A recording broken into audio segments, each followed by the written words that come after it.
to do. Now, what happened? They threw him into the well, and long story cut short, very long story cut short, he ended up in Egypt. Okay, a caravan came, they sold him, etc., and he ended up in Egypt, in the governor of Egypt's house, right? And what happened was he stayed there, etc. Accusations were made against him. Okay, the whole story between him and the wife of the governor. Okay, she tried to seduce him, etc., and he ended up in jail because of that. And you know, subhanallah, even though he was wrongly accused, he still had tawakkul on Allah subhanahu wa ta'ala. Imagine, he was in the bottom of the well, okay, he had sabr, he had tawakkul upon Allah, he had reliance upon Allah, he had trust in Allah, and thereafter he ended up in prison, right? So just imagine how much difficulty he's had already in his life. The fact that he's away from his family, the fact that he was in the bottom of a well, now he's in prison as well, right? No hope in life, right? Where, you know, you just imagine, you put yourself in that situation, what hope would you have in life in that situation? So what happened was, eventually he got out of prison because of a few incidents that happened. He had to interpret a dream, etc. The king came to find out that, you know, he is such a noble man in prison. He came out, he asked about those women who accused him, etc. Then they found out that he was innocent, and those women, they were at fault. So eventually what happened, because of his nobility and because of his truthfulness, eventually the king, he appointed him to be the treasurer of Egypt. Okay, he was in charge of all of the wealth. And this post was a result of him reuniting with his father and all of his family, his brothers. Okay, because what happened was, as the king had the dream about the drought was going to afflict Egypt, and because of the drought that afflicted Egypt, what happened was these brothers, they came to the treasurer of Egypt, who was Yusuf alayhi salam. They came, and Allah subhanahu wa ta'ala says that he recognized them, but they didn't recognize him. Right? He recognized them, and they didn't recognize him. And what happened? He made a whole trick to try to bring his younger brother, or his other brother, Binyamin, who was also very, very close to him. So he played this trick, again, all the details, I'm skipping all the details, right? He played this trick, and eventually he was reunited with one of his brothers. And what happened was, now they got their portion of food, etc. And what happened was, the long story cut short, he said that, that what happened to your brother Yusuf, right? He asked him, he's Yusuf. He's asking his brother, what happened to Yusuf? They don't know he's Yusuf, right? And then they said that, are you Yusuf? They said to him, are you Yusuf? إِنَّكَ لَأَنْتَ Yusuf? So he said that, أَنَا Yusuf وَهَذَا أَخِي. Yeah, I'm Yusuf, and this is my brother Binyamin. And I played this trick on you on purpose, right? So eventually what happened was, he reunited with his father, etc. Allah says, وَرَفَعَ أَبْوَيْهِ عَلَى الْعَرْشِ. That when his father came, he hugged him, he respected him, and he brought him onto the throne, onto the where he used to sit, Yusuf alayhi salam, the position of honor. And eventually what happened was, he started mentioning the favors of Allah subhanahu wa ta'ala to his father, that, this is what happened to me, I ended up in prison, etc. And then eventually Allah subhanahu wa ta'ala gave him his position. Right? So this is a very, summarized version of what happened in the story. But again, I encourage you all, inshallah, go away and study the story properly. The main lesson we learn from this story is the lesson of jealousy.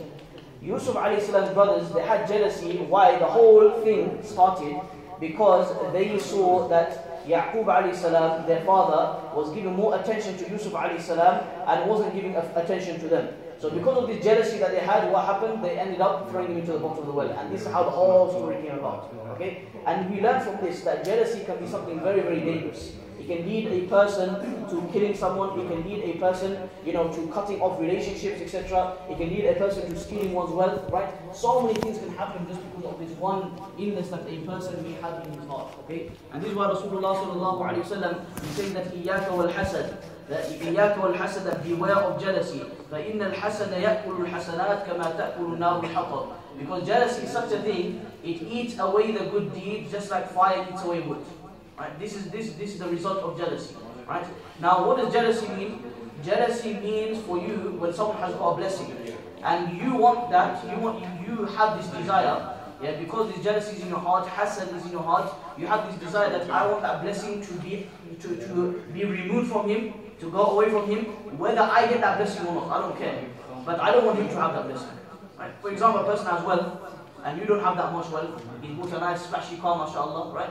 And you have that jealousy that why has he got so much wealth? Right? Now you don't care whether you got that Merc or that Beamer, right? You're not bothered. But why does he have to have that Beamer? That's what hasad is. Why does he have to have that Beamer, right? And ghira is something else. There's two words in Arabic for jealousy. There's hasad and you have ghira. What is ghira? Ghira is when you have you have another person who's got a blessing, for example, let's say same example, he's got wealth, but you don't desire that blessing is taken away from you. But you want that blessing as well.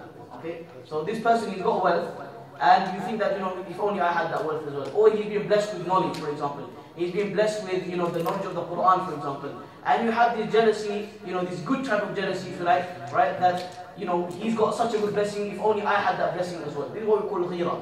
And this is what Rasulullah sallallahu alayhi wa sallam in a hadith narrated by Imam Bukhari rahimahullah, he says that لا حسد إلا فتنتين. That there is no jealousy except in two things. رَجُلٌ آتَاهُ اللَّهُ مَالًا فَيُنْفِقُهُ, that he spends in the path of Allah subhanahu wa ta'ala, Allah gives him wealth, and he spends in the path of Allah, right? And secondly, that person who Allah subhanahu wa ta'ala has given wisdom, Allah subhanahu wa ta'ala in other narrations mentioned, that person was being given the knowledge of the Quran and he teaches it. In another narration he mentions that person who's been given wisdom, and by that wisdom he judges between two parties. This person, you should be jealous of this person, Prophet said. But what do we mean by this jealousy? We mean ghira. And this is why regarding ghira, Rasulullah when he went to the heavens, he went to Jannah, he entered Jannah, and he saw a huge castle. And he asked Jibreel alayhi salam that who does this castle belong to? And he said that this castle belongs to Umar radiallahu anhu, right, in Jannah, right? This castle belongs to Umar radiallahu anhu. And the Prophet sallallahu alayhi wa sallam, he says in the narration that I wanted to enter it, but I remembered the ghira of Umar radiallahu anhu. Ghira, we can translate it as overprotectiveness. You're overprotective of your family, your sister, your wife, etc. You have this overprotectiveness about the things that you have. And it's a good thing, but in limit as well, right? So he said that I remember the ghira of Umar radiallahu anhu. And Umar radiallahu anhu was sitting in the gathering when the Prophet narrated the story. And Umar radiallahu anhu started crying. He said that, oh Rasulullah, I don't have ghira over you, right? I don't have ghira over you. You should have entered my house in Jannah, right? So this is the status that Allah subhanahu wa ta'ala gave Umar radiallahu anhu. So this is the main lesson, brothers, we learn from the story of Yusuf alayhi salam. And inshallah, one verse after Surah Yusuf, you have Surah Al-Ra'ad, you have Surah Ibrahim. In Surah Ibrahim, one verse inshallah I'd like to share with you, especially very applicable to our fasting, with regards to controlling the tongue, okay? Allah subhanahu wa ta'ala, He talks about speech, and he says that أَلَمْ تَرَ كَيْفَ ضَرَبَ اللَّهُ مَثَلًا كَلِمَةً طَيِّبَةً كَشَجَرَةٍ طَيِّبَةٍ. Allah subhanahu wa ta'ala, he says that, do you not see how Allah gives an example of a good speech like a good tree? A good speech is like a good tree. What are the qualities of a good tree? A good tree, it brings fruits, it brings shade to other people, it gives benefit to other people. Allah says, تُؤْتِي أُكُلَهَا كُلَّ حِينٍ بِإِذْنِ رَبِّهَا. That it brings out fruits and it brings out benefits for the people, so that people may benefit from this tree, right? In the same way, a person who speaks good, what do we mean by speaking good? The dhikr of Allah, giving da'wah, advising people to good, forbidding people from evil, saying nice words to people. This all comes under kalima tayyibah, right? A person who does this, he's going to benefit other people. And then Allah subhanahu wa ta'ala in the next verse, He gives the example of a bad speech, right? What do we mean by bad speech? When you abuse someone, when you're lying, when you're backbiting, right? When you use this tongue in the wrong way. Allah says that the example of this bad speech is like a bad tree. What is the qualities of bad tree? Allah says, "Ujtuthat min fawqi al-ard." That it's been uprooted from the ground. Right? It's been uprooted from the ground. As a result, it has no life within that tree. Right? It has no life within that tree. Does that tree now bring any fruits? Bring any shade? It doesn't. There's no. You look in the winter. Look at the trees in the winter. They're just there, right? You don't even notice them, right? But in the summer, mashallah, there's greenery everywhere, right? So in the same way, a bad speech is the same thing, right? You'd rather not have it there, okay? So very, very important that, when we're fasting, we should fast. That's why Jabir radiallahu anhu, just yesterday, I came across the saying of Jabir radiallahu anhu, which is narrated by Ibn Rajab al-Hanbali in his book, Lata'if al-Ma'arif. He mentioned that Jabir radiallahu anhu says that when you fast, let your speech, let your hearing, and let your sight also fast. Right? Amazing. When you fast, then don't just stay away from food and drink. Stay away from looking at bad, listening to bad, and also speaking bad. Right? And he says that when the way you carry yourself should be, you should be calm, right? When you carry yourself, the way you act when you're fasting, you should be very calm and composed. And he says that the way you act during the days that you're not fasting should not be the same as the way you act during the days you are fasting. There should be a difference, right?